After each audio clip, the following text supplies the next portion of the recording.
I always found it hard for the people around me to truly understand my behavior. And I think that lived experience piece of being able to talk about it from that perspective really helps people sort of connect to what it means to engage in the behavior. Hey everyone, welcome to the EPIC PGAM Podcast. For those of you who don't know, PGAM stands for Problem Gambling Awareness Month. My name is Mike Huber. I am a lived experience facilitator for EPIC Global Solutions. And my guest today is Ben McGregor, Director of Partnerships for EPIC Global Solutions. Ben, how are you, buddy? I'm very well. It's good to be here. It's good to be here too. So what do you think about being on the podcast? Oh, I'm extremely excited. It's not something that I do all the time, but be able to talk about what we do to a wider audience is always what we're about. So it's great to be here. That's the plan. So first question, tell me about EPIC's sports partnerships in the United States. Wow. It's been on an extremely exciting journey in the last 2 to 3 years in particular. It's gone from working with one club in the MLS through to a player association, the NFLPA, working with the past players, the PAF, department of the PA, all the way through to now where we are in 2024, working with the NCAA, working with the MLSPA, the NFLPA on a national program of the transitioning players out. And from our standpoint, we are aspiring to and hoping to be able to work with the major leagues across the states as well. So we have gone from a starting point of real meaningful engagement and understanding as to what we do, bringing something to the organizations that we work with initially, through to now being able to support a wider audience in various different ways, and working with the staff of those organizations in more detail to support them on their journey as well. So where we are in North America in general is an exciting time, but there's a huge amount of work to do. So knowing the little bit that I know about the journey, can you talk about how our work in Europe, EPIC's work in Europe, has informed our path in the U.S.? Yeah, of course. I think, right from the out, it's all about understanding how an individual can arrive at gambling harm. And I think the challenge, when you step back a little bit from the detail that we will invariably talk about shortly, from a lived experience point of view, gambling in general is something that is little understood by the vast majority of people. It's something that can happen without people knowing that you're doing it. And I think when you're working in sport, and certainly from the experience that I've had, not just with EPIC in the last 2 years, but also as a customer of EPIC's working in professional sport in England, I think it's in trying to understand what gambling harm can look like is fundamentally important if you are in a position of care and have a duty of responsibility for athletes in sport and looking after their welfare. And so being able to understand as a practitioner, as a sporting organization, what gambling harm could look like and how to prevent it is invaluable and vital in your role as someone with a duty of care for athletes or your staff members. And so, certainly from my point of view, I work with the Rugby Players Association in England, working with elite athletes nationwide in England. And from a customer standpoint of EPIC's, we asked EPIC to come in and talk about lived experience of gambling harm, because our expertise across the organization of the PA, we didn't have the understanding of gambling harm. We were aware in confidence of some players that were struggling with their gambling behaviors, but none of us had got that relatable experience and could indeed tell the story in the way that EPIC does to engage the athletes in the way that we know that they needed. So what started out as being one session in response to knowing players might be struggling, and knowing as an organization we didn't have the expertise of the gambling industry and gambling harm in general, it then turned into what it has now turned into the first sports program globally for EPIC Global Solutions. It went from one club with a collection of players to a national program benefiting all players across all squads, benefiting the integrity messaging across the sport, across the country.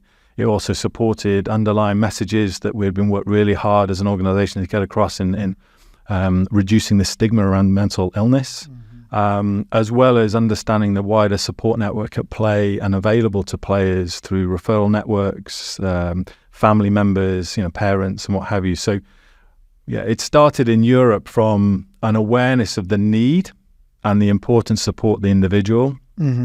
And then as a consequence of working with EPIC, there was a greater awareness of the patterns and the lack of understanding of the issue, but also the prevalence of gambling nationwide that highlighted why a national program was so important. And I think what happened off the back of the work with EPIC starting in rugby and professional sport, I think it was 2015, 2016 that we started.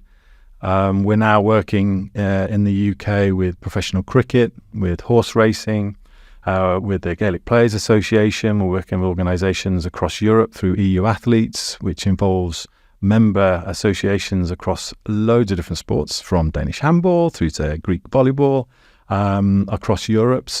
But the theme across all of those organisations in Europe is the same. It's that awareness of, as an organisation, knowing where your expertise are limited when it comes to gambling harm prevention awareness, the need to engage those that you have a care for in a meaningful way with impact, which is where EPIC comes in, but then also the need to continue support for your individuals that you have a care for, not just the athletes, but also your employees as well, as to how you're continually navigating the ever-evolving gambling landscape.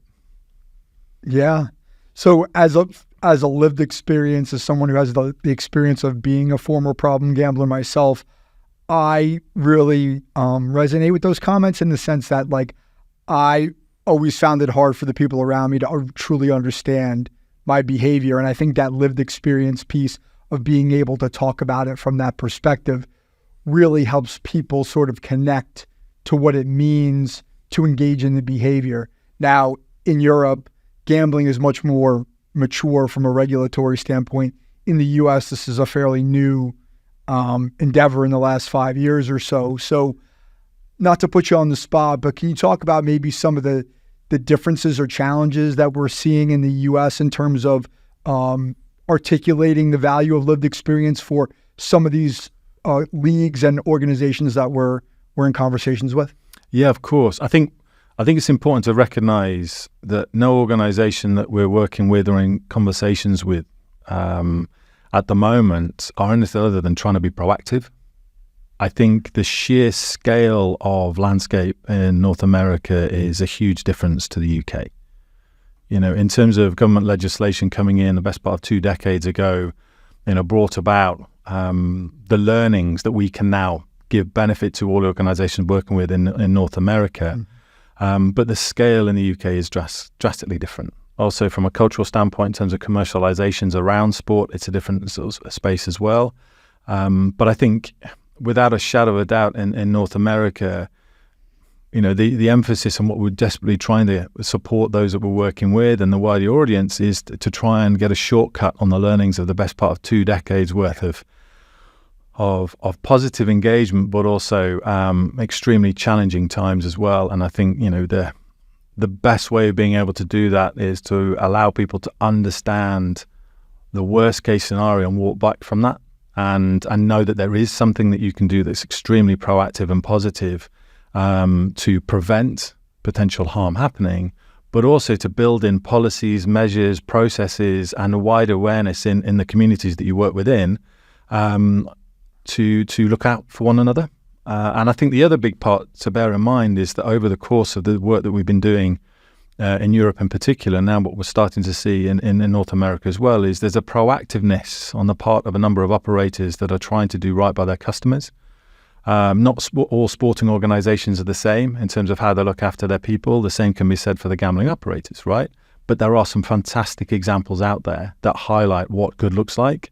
And to give you an example of that, last year, EPIC created a white paper, which was produced by our Pro Sport Advisory Board, which is an independent body of people that contribute to challenge and support our work. But they're made up from people from North America sports all the way through to sort of the likes of Chelsea, gambling operators as well.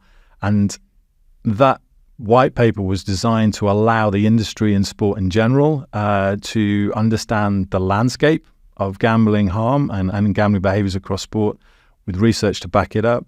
Also making recommendation for how to take positive steps to address that, both proactively and also in reaction to some invariably very challenging circumstances. But alongside that approach with the white paper it's extremely important to have the perspective from the gambling industry as well. And so I think, the challenge in North America is that the landscape has shifted quick, the landscape is vast, and there are extremely varied approaches from state to state as well. And so the variation in moving parts that you're having to navigate when you are trying to be proactive as a sporting organization, to back your athletes in the best way, to back your people who are working behind the athletes and the business operations, and also support your fan base and the community that you serve. It can be an extremely challenging time. And that's what we're trying to support them with, is to give them as much intelligence as we've got across the varied expertise that we've got, not just within EPIC, but also that we've done globally, so we can head off as many different potential risks and fears that they've got whilst walking the journey with them and learning as you go. Yeah. And I think the thing that I took out of that response there is, every organization has different priorities, right? And for some, gambling might be a high priority given the landscape, experiences, et cetera, right? So the work we're doing with the NCAA, but just thinking about my own experiences delivering and working with NCAA colleges, the colleges and universities in the states that have legalized sports wagering or are coming upon it have a much greater urgency to have EPIC come in and deliver because it's on their doorstep versus maybe a state where it doesn't happen, right? But it would be the same for a club, right? If you've got issues internally, you're much more likely to gravitate to this, education platform than if you're thinking, hey, I don't have a problem. So to segue to that, right, we've just completed our second year in a contract with the NCAA, a great partner. It's been wonderful for me personally as a facilitator, being able to visit campuses. We've been to over 200 schools as a group. We've served 50,000 student athletes. I mean, can you just talk about what that means to you, to personally, to EPIC, just kind of what's your view of that relationship that we have with the NCAA? Yeah, with pleasure. I think there are many different ways of looking at that partnership with the NCAA. Not least, I think it starts from the point of view of the NCAA trying to do the right thing by their members, trying to do the right thing by their student athletes, by their staff members, and those that they represent.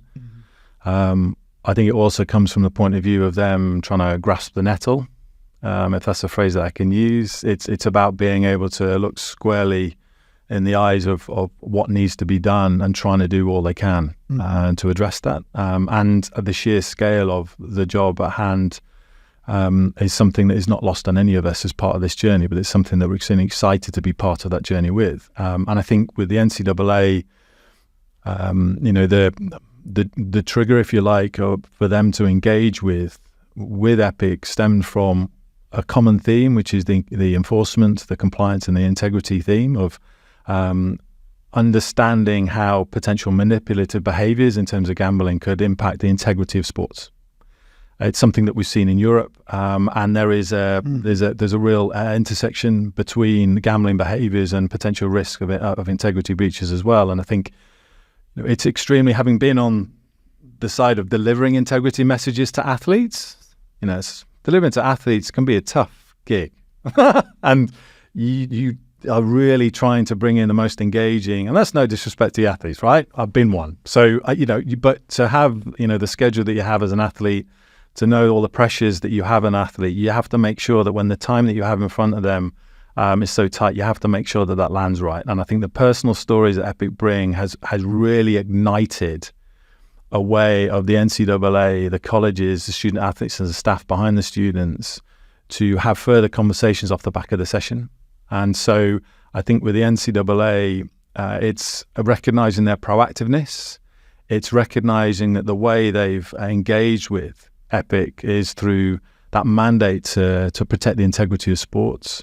But what's happened as a consequence of learning more about lived experience of gambling harm, as a consequence of working alongside the NCAA and the research that we do off the back of every single session, proactively feeding into the NCAA our understanding as well, I think they are evolving how they approach the humans that play sport, the humans behind the performance, which is huge when it comes to a legacy beyond sports wagering coming in the last few years. The NCAA are trying to set things up for, decades in advance, right? So their challenge, though, is breaking the waves, and getting out into sea of this issue. But they feel the responsibility of every single individual extremely heavily.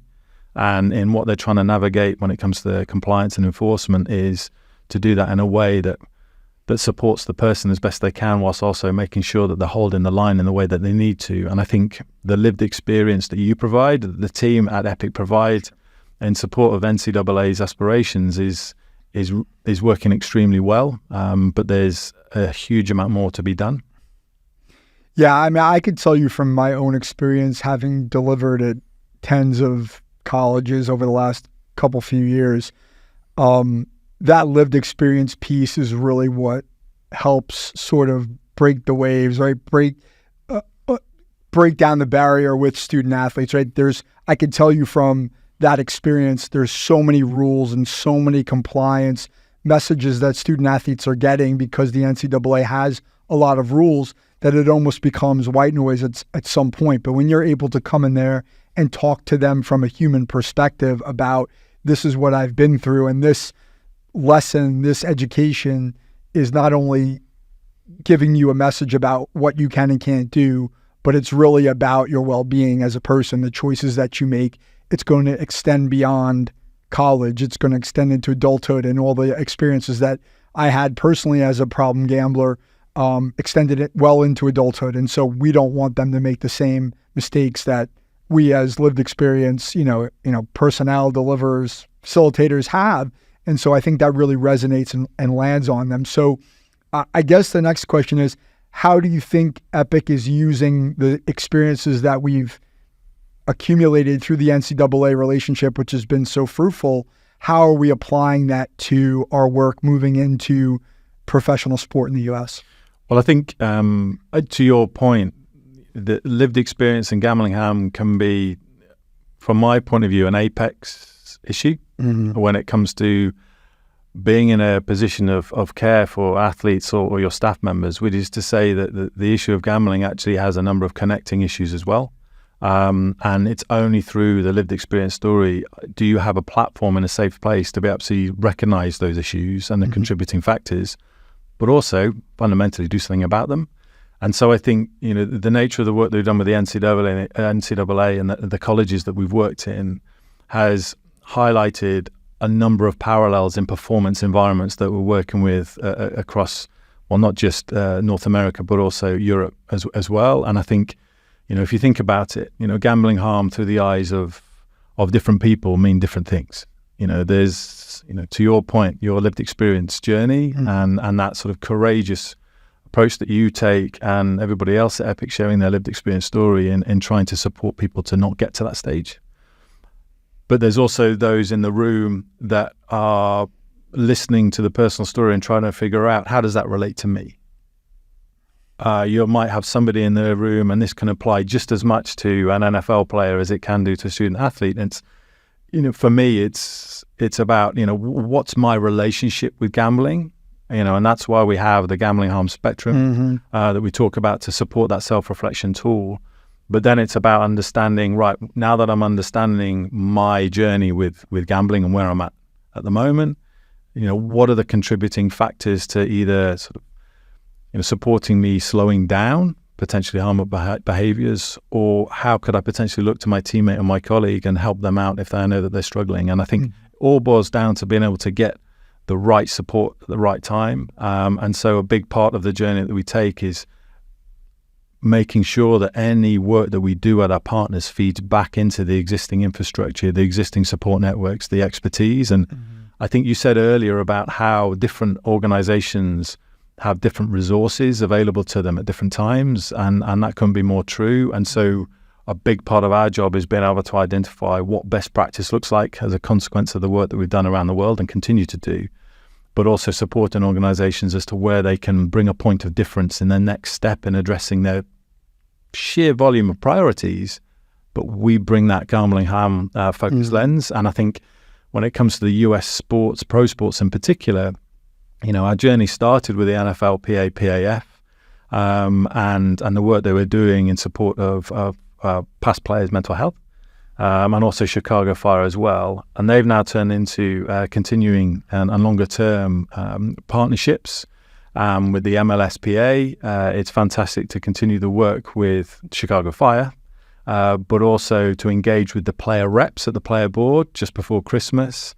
It takes on a national level. Obviously, the MLS is on an exciting journey at the moment, and you've got a wonderful global footprint of players who are involved in that league now, and the challenges are there, and the pressures are there, as they are for any other sort of league. And so I think for us, with the MLSPA, it's supporting them on the journey as they are developing their own league. The players are establishing their footprint in the country, but it's also trying to support how risk can be managed alongside that exciting growth. And I think certainly from the feedback that we've been getting from not just the players, but also the PA, there's a fantastic foundation that we can build on in sort of the further years that we've got in this relationship. And so that's, on one point of view, absolutely, extremely exciting to be engaging with current players. And with the NFL, PAF, it's being able to engage with the past players in a slightly different way, and the staff members of the PA as well. So as a consequence of the work we're doing in pro sport, you've got a wonderful mix of how the gambling harm prevention lens through lived experience and EPIC can benefit a number of different stakeholders in sport in different ways. And our job is to give our partners as much information as we can so they can make their own decisions around how they can best help the people that they care for, the people that have responsibility for, and what's best for their organizations. Yeah. So you referenced the Players Association, right? For lack of a better way to put it here in the U.S., the unions, right? The bodies that represent the players who they serve, and they have a vested interest in protecting them, right? By bringing them this education and these resources to make sure they make good choices and they can stay protected. But we're also moving into building relationships with the leagues themselves, most notably Major League Baseball. And we've started that work this spring training, which is happening right now. Right now. So can you talk some about what's going on there? Yeah, I think obviously it's hugely exciting. We've got Ryan Tatusco out, sort of former Texas Ranger pitcher. And so I think the key part, which people might not be aware of, is when we're working with professional sports, our facilitators have professional sport experience. They've been in the changing rooms. There's an awareness of understanding of the challenges involved with being an elite athlete at that level. And I think, when it comes to the Major League Baseball, we are working with their integrity team. And you can sort of pick up some of the themes here, in terms of integrity of sport. It's one of the best gateways into raising the awareness of the issue of integrity to also gambling harm. It's kind of, gambling is synonymous support with sports. It's very difficult to ignore. And so what's going on at the moment with the MLB, with Ryan and the integrity team at the MLB is the fundamental and vital education on an annual basis, talking about the integrity issues and responsibilities of players. And again, one of the things that you're having to instill with players is not just about trying to support them in terms of their own journey, but also to reinforce what their responsibilities are as an elite athlete. And so what we're doing with MLB is allowing players to understand how integrity and also gambling harm can potentially overlap. And also give those players a greater platform to be able to speak up about some of the challenges that they might have personally, and support them in supporting their teammates. And I think, like with any program, I think it's important to be able to start with raising awareness and then work with our partners to understand what the best next step's going to be. So where we go to next with the MLB and the players that we're delivering into and the club environments, that will be dependent on the relationship and the feedback and how we feel as though progress is being made and what the key message is. So we'll refine that as we go. But I think, in no uncertain terms, it's an extremely important piece of work. I think it's brilliant that MLB are being proactive in the way that they're doing to see what else they can be doing. And that's been a constant theme in the conversations we've had with them is how else can we do more, which is a testament to them. So we're trying to help them on that journey. But it starts with a positive step. These next couple of weeks during spring training, then we review, then we set our intent, then we go again. Yeah, I think you raise a really important point in terms of the connection between integrity and player protection, because I think one of the things that athletes who don't really understand, especially if they've not engaged in the gambling behavior, is that integrity is about preserving the purity of outcomes, right, for that sport, right? The NCAA has rules protecting against it. Every sport does, right? They don't want their players to compromise their behavior to manipulate the outcome of a game, right? At the same time, I think what a lot of athletes don't understand is you can enter into a gambling behavior which falls within the rules, but if you go down a road where maybe you're making poor choices, that can be compromised if you get yourself into a debt or if you find yourself into some sort of compromising situation. Now, all of a sudden, what am I willing to do to get out of that trouble? Well, am I willing to give information? Am I willing to manipulate my performance to get a specific outcome? And I think our job in connecting that line, EPIC's job in connecting that line, is really, really a critical one. And hopefully the work that's being done at the MLB level, certainly at the NCAA level, I think they get it. The work that we're doing there, they'll understand how valuable it can be, right? So, where do you see the future of EPIC's role with other leagues and organizations going into the future? Yeah, I think your point about the integrity link and more broadly the understanding of how gambling can impact decision making. I've not met an athlete that ever wants to break the integrity of themselves or indeed their sport. But the challenge around gambling addiction and any addiction in general is that you get to a point where you're no longer seeing the decision making in the way that you normally would. And I think the challenge is with gambling in particular, there isn't a good enough awareness, let's say, around the general population to understand how you get into gambling addiction, how you get into gambling harm, and what does that look like? And what are the options for that? And how do you know that you're potentially creeping into problematic gambling behaviors? And, if you don't have the awareness, then where's the break? Where's the stop?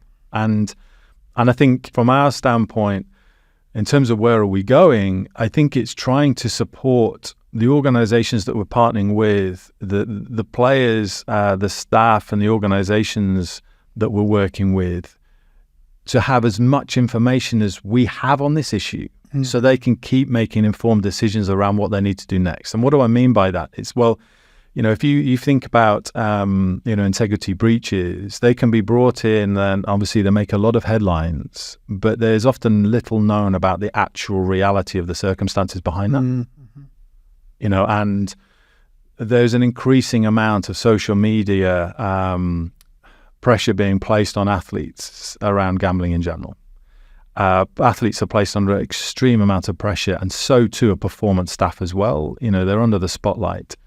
And I think one of the things that we're, continually coming back to is setting the context of the issue. So if there's an integrity breach and it's picked up, it needs to be obviously dealt with. A line needs to be drawn. But walking back from that one end of the spectrum of manipulative behaviors, and then you start looking at the more general gambling behaviors, to your point, you start understanding a habit, a pattern of behavior that can get you into problem with integrity breaches. But we're trying to almost stop the integrity breaches where we can and help support stopping, prevent integrity breaches where we can further up the gambling behaviors side of the spectrum. So ideally, we don't want anyone to ever get to the manipulative behaviors side of the spectrum, if you like. But it comes from understanding how you could potentially get into disorientated decision-making, making higher risk decision making because your gambling is getting more problematic. So there is an absolute link between how risky behaviors could start bleeding into problematic integrity decision making in somebody that's navigating the gambling journey. But also, I think from my standpoint, having been a practitioner behind the scenes, supporting the person behind the player, and now we are actively working with staff members supporting players, whether it's through the leagues, governing bodies, player associations, or club staff. The other way to look at it is how you are supporting the messaging and educating on the enforcement lines that you have to draw.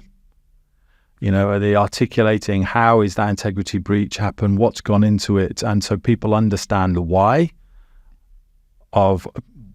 is that not acceptable? Why is that you can't have that there? But there's also a human part to that. And I think, there are examples globally where, again, it comes down to social media, portraying an individual because of an integrity breach without potentially understanding the broader perspective. And there's a lot of work being done behind the scenes by sports to really make sure that the individual at the heart of the issue is cared for. And that means continually evolving your understanding of what the detail of the issue could be, and how you present integrity education, how you present integrity issues in general are part of the education approach.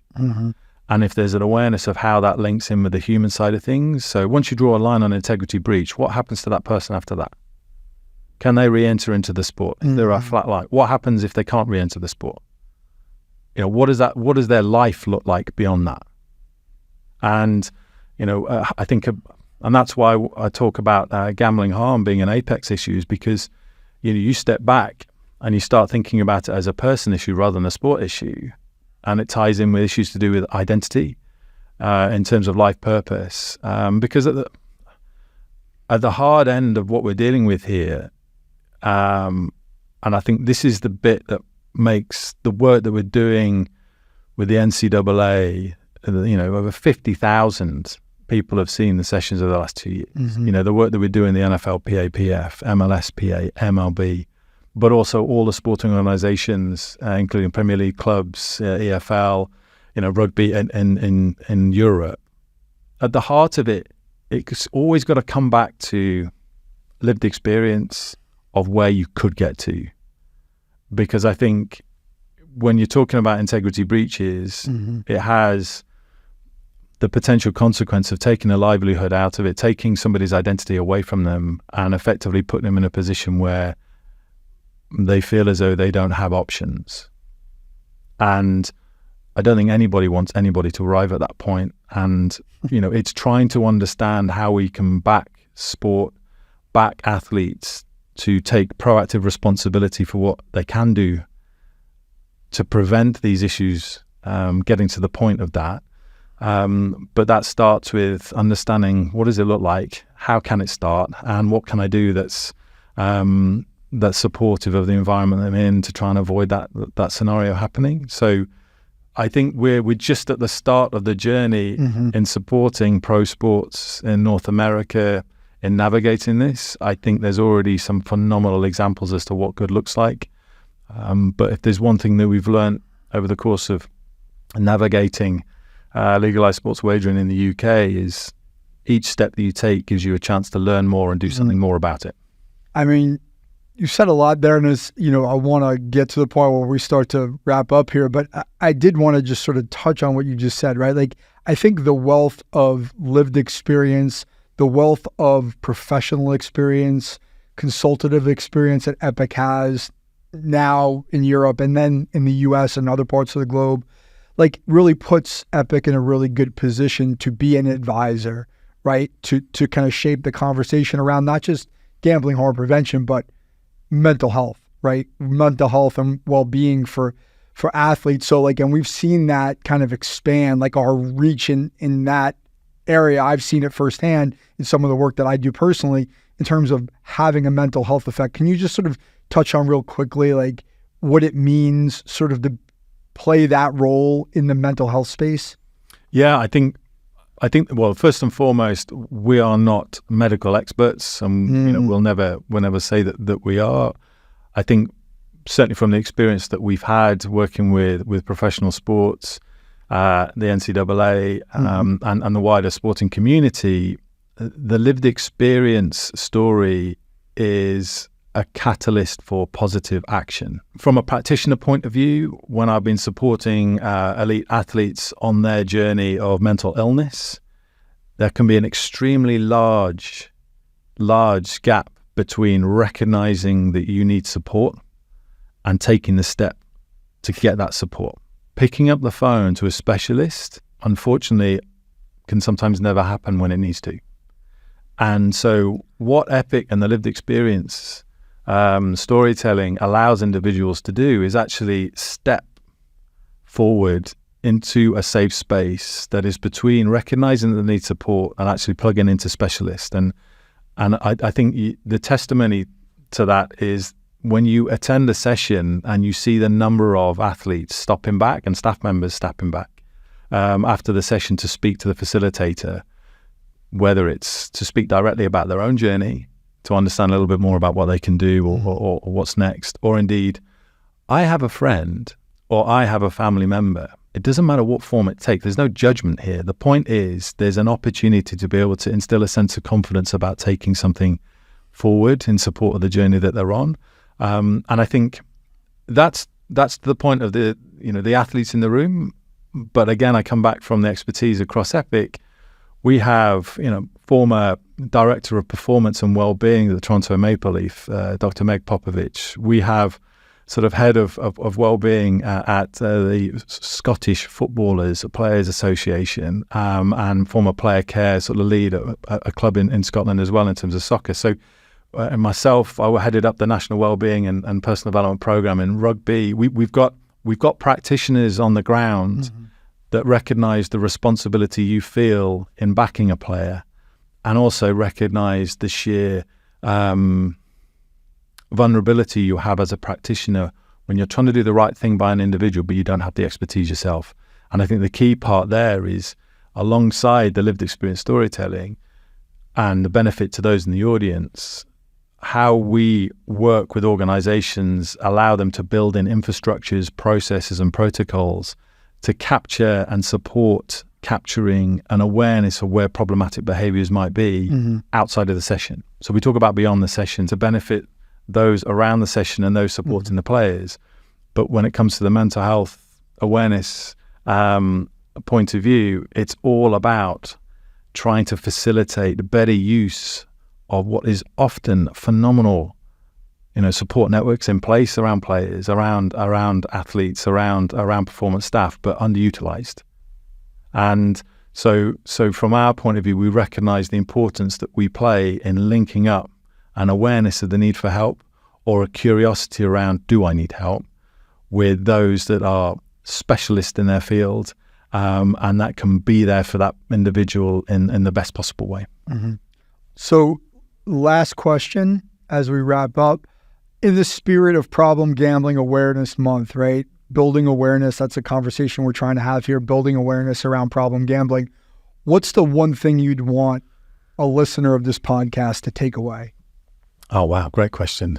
Well, at the heart of it is, if you are navigating a relationship with gambling, and it doesn't matter whether you're an athlete, doesn't matter whether you're a performance staff member, somebody that's front office in the sporting organization or public in general, but if you're not sure about what to do off the back of hearing something in this podcast to do with your relationship with gambling, just know that there are options out there, that there are those, such as those in EPIC, such as yourself, that can relate to a journey with gambling and gambling harm, that are in a good place, that have positive next steps, that positive influence, that there is a journey that you can have. And I think for us, when it comes to the sports space, if there are organizations that are having to react to a circumstance where they genuinely are not sure how to navigate a response to whether it's integrity breach, whether it's a gambling harm behaviors, whether it's a vulnerable athlete, whether it's potentially wider, it could be affected others. There are any number of different potential perspectives on a gambling harm journey and gambling in general. And I think for me, I talked about an individual navigating support. I think from an organization and professional standpoint, we are working with organizations and individuals on a plethora of different ways to know that they've got options in taking positive and proactive action. And I think, through the work that we're doing, there's a number of great case studies and examples that we can signpost to. The reality as well, in terms of one thing you asked for, gambling and gambling harm prevention isn't going to go away. The need for gambling harm prevention and the prevalence of gambling is only going to continue. So I think there's a choice that we have, and certainly we're extremely fortunate to be working with organisations that are making the choice to lean into it and do that all they can to recognise that gambling is here, but also recognising the responsibility and the opportunity they've got to do something positive about it. Excellent. That's a great answer. It's a great way to end. Ben, thank you so much for joining me here on the podcast, and let's do it again soon. Thanks, Mike. It's been a pleasure. Thank you.